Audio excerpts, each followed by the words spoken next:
Hey everyone, it's Anne Sinclair from Digestive Detective. Today I'm going to talk to you about fibre, and as we talked about last week, all the colours of the rainbow. So if you can guess, my fibre will be about fruit and vegetables mostly.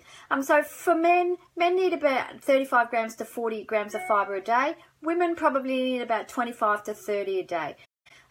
I would say most people that I see in clinic are having nowhere near 15, and that's consequently why they're having gut issues. So some of the things I find that people are doing, they're cutting out carbohydrates and they're cutting out some fruits because they're so high in sugar, and this is part of the problem. So then they can't get their daily allowance of fibre. So some tips about fibre: there's two sorts, soluble and insoluble. So soluble is where if it's added to water, it will go to a gel-like consistency, and it will dissolve. Whereas soluble fibre will just basically pass through the same way. It doesn't get broken down, it doesn't get fermented. So which is really great if you have constipation, because it adds bulk to your stool and can help get that stool out basically. And it's often found with wheat-based products, nuts, brassica vegetables, potatoes, those sorts of things.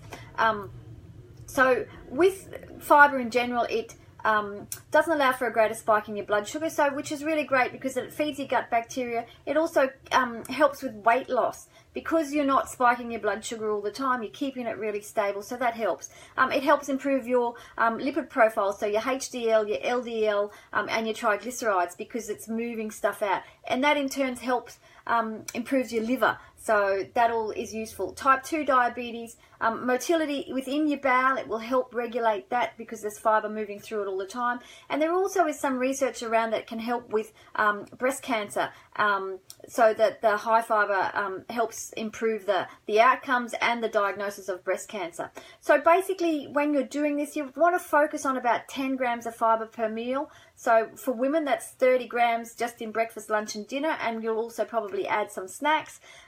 So some foods that are really high in fibre. So fruits to start: prunes, pears, mangoes, apples, raspberries. So 1 cup of raspberries, for example, has about 8 grams of sugar. So that's huge if you're having a smoothie for the day. 1 cup of raspberries. Blackberries, strawberries and raisins. So in Australia, in the next 2 weeks, berries will be at their peak. You won't be able to buy them any less expensively, and that's organic and non-organic, so they're both the same. So get into them, in the next 2 weeks, because they really are beneficial to your health. And with the fruit, the skin on the fruit provides a lot of fibre. So, I see people taking the skin off the apples to give to their kids. Apples are really a prebiotic food, so taking the skin off really doesn't do justice to that food, and it doesn't do justice to your gut bugs because they love the skin. So keep the skin on. Nuts and seeds, so high in fibre. Nuts are almonds. They're a prebiotic fibre as well. Pistachios, walnuts, pecans, and walnuts are really high in omega-3, so they're perfect for brain health and anything like that. All seeds are really high in fibre.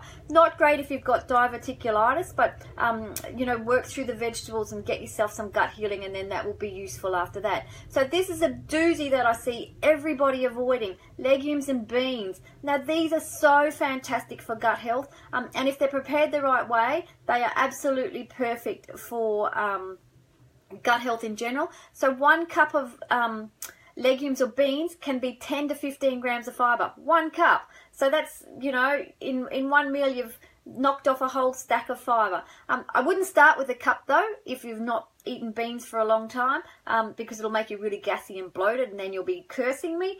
So start with half a cup, or even 1/4 of a cup, and work your way up. So the legumes and beans which are really good are navy beans, kidney beans, pinto beans, black beans, which are also prebiotic, lentils, which are definitely prebiotic, lima beans, and split peas. Oats, and oats are really great with soluble fibre. They're good for your cholesterol, they're good for your blood pressure, they help increase low energy. They're also really good for preventing cancer and stuff like that, because they're full of beta-glucans and things like that. So they're really effective immune builders. And then the vegetables that are really high are broccoli, artichokes, avocados, squash, Brussels sprouts, everybody's favourite, peas, spinach, sweet corn, okra, potatoes, carrots, and even sauerkraut is quite high in fibre as well. So, and if you want to supplement, you know, this is not for everybody, but for most people I find can tolerate it. Psyllium husk. So before you go to bed, it's easy to digest. 3 to 5 grams after you have your dinner. It's good for cholesterol, blood pressure, weight loss, all those things. So, you know, do yourself a favour. Fibre is not your enemy. Fibre is your friend. You know, and in Australia, the rates of bowel cancer are so high, and we're really not eating enough fibre on a daily basis. So, you know, fruit and vegetables, add them. They taste delicious. You just need to get into eating them. I'll see you next week for next Thursday's tip. Have a fantastic day.